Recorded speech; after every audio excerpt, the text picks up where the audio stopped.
শাকের রং সবুজ রেখে ঝরঝরে পারফেক্ট পাটের শাক রান্না করব। হ্যালো এভরিওয়ান, কেমন আছেন সবাই? আশা করি ভালো আছেন, আপনাদের দয়ায় আমিও ভালো আছি আলহামদুলিল্লাহ।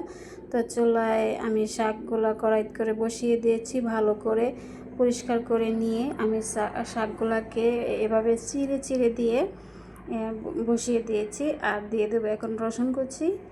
1 মুঠের মতো রসুন কুচি দিয়েছি আমি এখানে। আর দিয়ে দিব 1 মুঠের মতো পেঁয়াজ কুচি।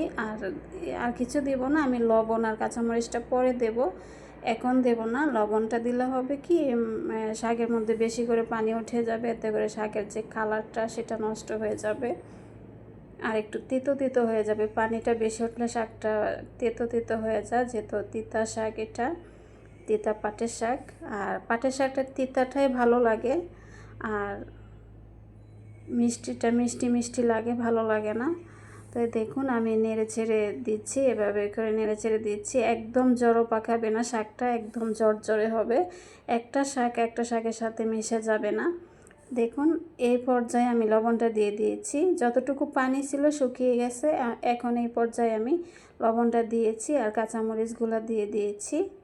এতে করে একদম ঝরঝরে পারফেক্ট একটা শাক হবে। আর পাটের শাক জড়ো বেঁধে গেলে ভালো লাগে না, ঝরঝরেই ভালো লাগে। আর এই শাকটা একদম ঝরঝরে হয়েছিল, খুবই টেস্ট হয়েছিল খেতে।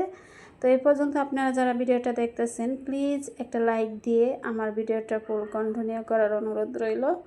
আর দেখতে থাকেন শাকটা কিভাবে রান্না করি। তো আমি নেড়ে ছেড়ে দিচ্ছি। আর দেখুন একটা শাকের সাথে কিন্তু জড়ো পাকায়নি, একদম ঝরঝরে হয়েছিল শাকটা। আমি অনবরত নেড়ে চেড়ে দিচ্ছি। আর শাকটা আমি ঢেকে দিইনি, ঢেকে দিলে কালারটা নষ্ট হয়ে যেত, সেজন্য আমি ঢাকনা দিয়ে ঢাকা ছাড়াই রান্না করেছি।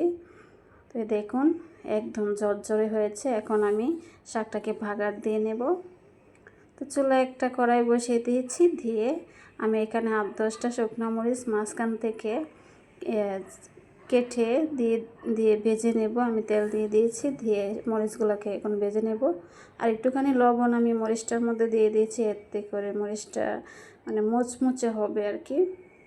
আর দিয়ে দিয়েছি রসুন কুচি, দিয়ে দিয়েছি পেঁয়াজ কুচি। আর আমি শাকটা সিদ্ধ করার সময় পেঁয়াজ কুচি আর রসুন কুচি দিয়েছি। এভাবে রান্না করলে মানে পাটের শাকটা মুখে স্বাদ লেগে থাকবে, এতটাই টেস্ট হয় খেতে। তো আমি দেখতেই পাচ্ছেন আমি অনেকগুলো রসুন আর পেঁয়াজ দিয়ে রান্না করতেছি শাকটা, খুবই টেস্ট হয়েছিল খেতে। তো আপনারা যে যেখান থেকে আমার ভিডিওটা দেখতেছেন, আপনারা বলবেন আমার রান্নাটা কেমন হয়েছে। যদি কোনো অংশ ভালো লেগে থাকে তাহলে আমার চ্যানেলটাকে সাবস্ক্রাইব করে লাইক কমেন্ট করে আমার পাশে থাকার অনুরোধ রইল। আর আপনারা কমেন্টে জানাবেন আমার শাক রান্নাটা কেমন হয়েছে। তো আমার কাছে তো দারুণ হয়েছিল, কালারটাও মানে ঠিকঠাক আছে, একদম সবুজই আছে, নষ্ট হয়নি কালারটা। আর খুবই টেস্ট হয়েছিল খেতে। তা আপনাদের মূল্যবান সময় দিয়ে আমার ভিডিওটা দেখার জন্য আপনাদেরকে অসংখ্য অসংখ্য ধন্যবাদ। আর কথা বলতে বলতে শাক রান্নাটা প্রায় শেষ। আমি শাকটাকে এখন উঠিয়ে নেব। দেখুন আমি শাকটাকে উঠিয়ে নিচ্ছি। আর কালারটাও একদম সবুজ, একটুও নষ্ট হয়নি, একটার সাথে একটা লেগে যায়নি, একদম ঝরঝরে পারফেক্ট একটা শাক হয়েছে।